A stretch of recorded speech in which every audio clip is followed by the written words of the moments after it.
natin itong isang topic natin.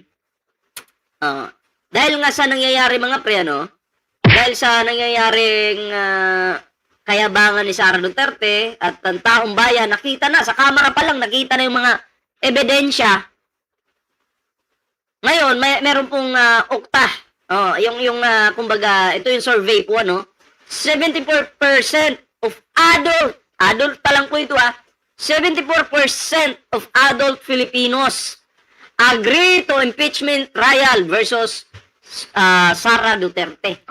So, pabor po sila na magtuloy-tuloy po ang impeachment trial, mga pre, Lalo na ngayong nasa Senado na po ito. At masisimula na po ngayong July. Kasi excited po ang mga Pilipino na makita kung ano ba talaga ang katotohanan. Guilty po ba si Sara Duterte o hindi? Kasi kung hindi ka naman talaga guilty ba, wala kang dapat katakutan. Dapat nga, mag-announce ka pa. Bakit hindi natin agahan yung impeachment trial laban sa akin? Kasi ako naniniwala na malinis ako. Wala akong pagbabantang ginagawa.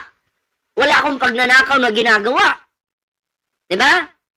Wala akong panunuhol na ginagawa. Dapat ipagsigawan mo yan, Sara Duterte. Pero kasi, ang mga Pilipino kasi, dati naniniwala naman sa'yo.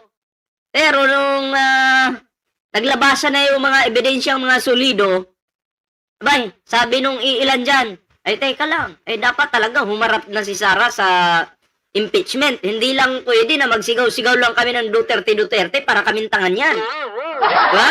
Hindi na kami uto-uto. Noon, nauto mo kami, pero ngayon, hindi na. Kaya dapat matuloy talaga yung impeachment. Yun yung sigaw nila. Diba? So, natauhan na po yung iilan sa kanila. Diba? And then, ako na may natutuwa kasi at least, paunti-unti po, nabubuksan po yung kanilang isipan. Hindi lang pwede magsigaw-sigaw ka ng Duterte lang malakas. Yung pala malakas magnakaw. Diba? So, ito po, idugtong po natin ito mga pre. Balikan natin yung 18 ex-Marines mga pre. Ayun po dito Baligod. Ayun po kay Baligod, ex-bagman did not deliver to Ligarda. Diba? Pero nung unang interview po sa mga ex-Marines, dinadamay po nila si Loren Ligarda. Na sila daw po ay nag-deliver ng pera kay Loren Ligarda. At ngayon, nakakagulat dahil bumaliktad nga itong si Loren Ligarda, 'di ba?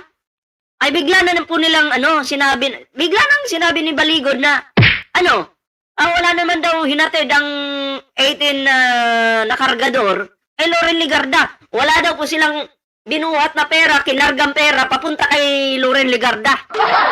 'Di ba? Ano to, laban bawi? At nakakapagtaka po sa mga kakampi ng mga Duterte, mga kakampi nila, wala man lang nadamay na delibera ng pera. Bagkus may mga binawi pa nga ng mga statements. Diba?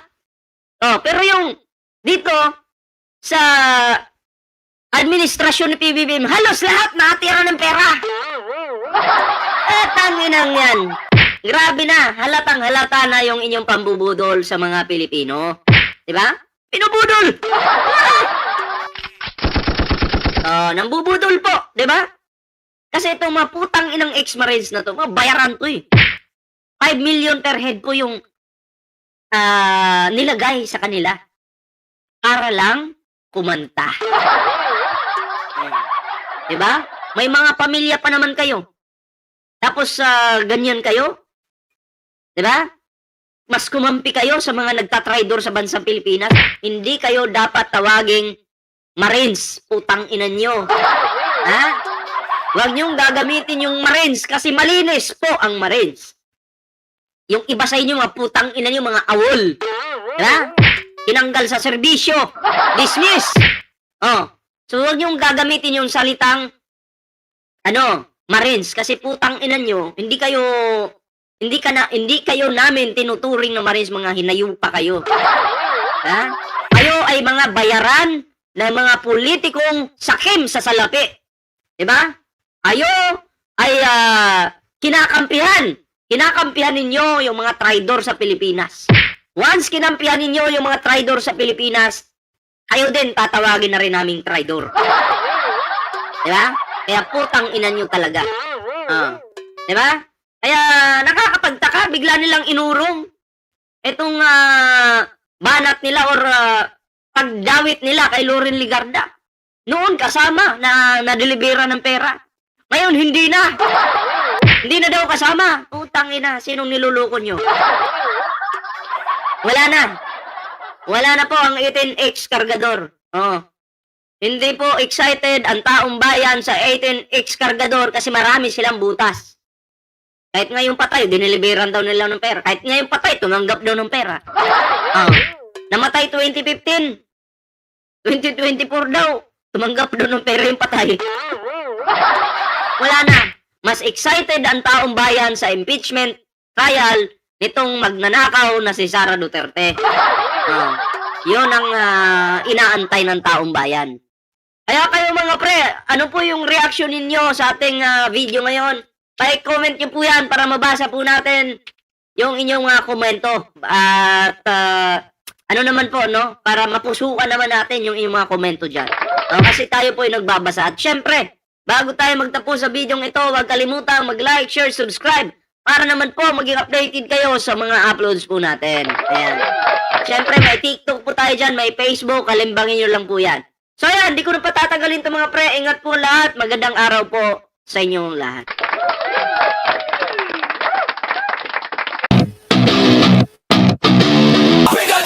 Wala kang kawala. Kayo ay maganda. Galit sa masama. Ang sa inyo bebenga. Wala kang kawala. Kayo ay maganda.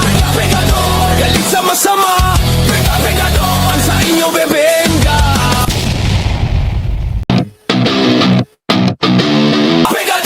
Wala kang kawala. Kayo ay maganda.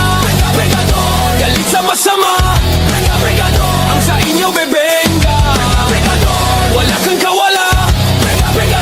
Kayo ay maganda. Galit sa masama. Ang sa inyo bebenga.